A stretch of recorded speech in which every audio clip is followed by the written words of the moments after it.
Je te crois pas. On verra. J'en ai quel temps. Faites que votre rêve dévore votre vie avant que celle-ci ne dévore votre rêve. C'est le lyrisme d'Antoine de Saint-Exupéry que Jade avait choisi lorsqu'il avait fallu trouver une phrase qualifiant cette aventure. C'est il y a presque 2 ans, ici à Amiens. On remettait nos dossiers de recherche. Un 31 mai, je m'en rappelle, la veille de mon oral d'admission à Sciences Po. Malgré l'enjeu du lendemain, pour rien au monde, je n'aurais manqué l'occasion de venir à la cérémonie, de me replonger en nostalgie de l'Oklahoma.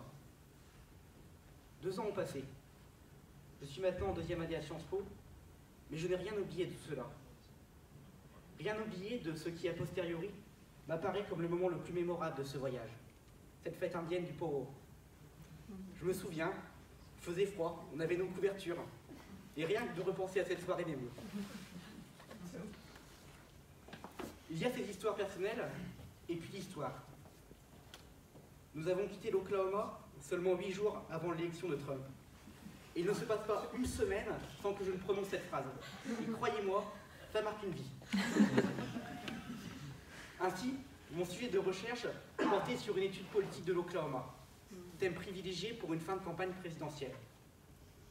C'était une occasion unique de découvrir le fonctionnement d'un État tellement dissemblable du nôtre, bien évidemment en raison de son fédéralisme, de tenter d'étudier la société américaine avec le prisme de la campagne présidentielle et d'analyser les particularités politiques de l'Oklahoma.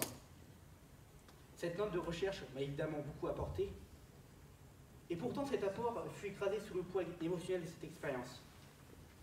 Je n'ai pas mesuré à l'époque, je ne me rends toujours pas compte aujourd'hui. Il y a des choses qui vous marquent, dont vous vous rappelez et puis que vous oubliez. D'autres qui vous marquent pour la vie et que vous n'oubliez pas. Et d'autres bien plus importantes encore, inclassables. L'Oklahoma appartient dans mon cœur à cette catégorie-là, sous bien des aspects. L'aventure d'Oklahoma ne se réduit pas à 3 ou 5 minutes. Elle se résume sans même exagérer en une vie. 28 mois après, le groupe des Fellows 2016 n'existe pourtant plus vraiment. Nous avons tracé nos sillons sur le chemin de la vie, bien que certains se rejoignent et convergent. Des liens forts et personnels subsistent.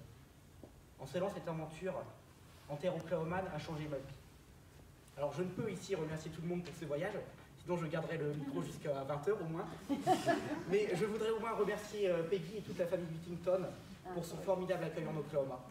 Et Tatiana, s'il y a certains jours où j'ai le vertige de penser que je n'aurais jamais pu vivre cela. Mon professeur d'anglais, M. Pham, pour m'avoir présenté cette opportunité. Tout le groupe avec lequel je suis parti en Oklahoma, et dont une personne en particulier qui se reconnaîtra et comprendra. J'aimerais en effet conclure comme j'ai commencé. L'Oklahoma porte chance, et une cérémonie pour l'Oklahoma garantit toujours la réussite à un concours passé juste après. Un jour peut-être, un jour dans nos esprits, le rêve continuera, aussi loin que l'on pourra. Merci.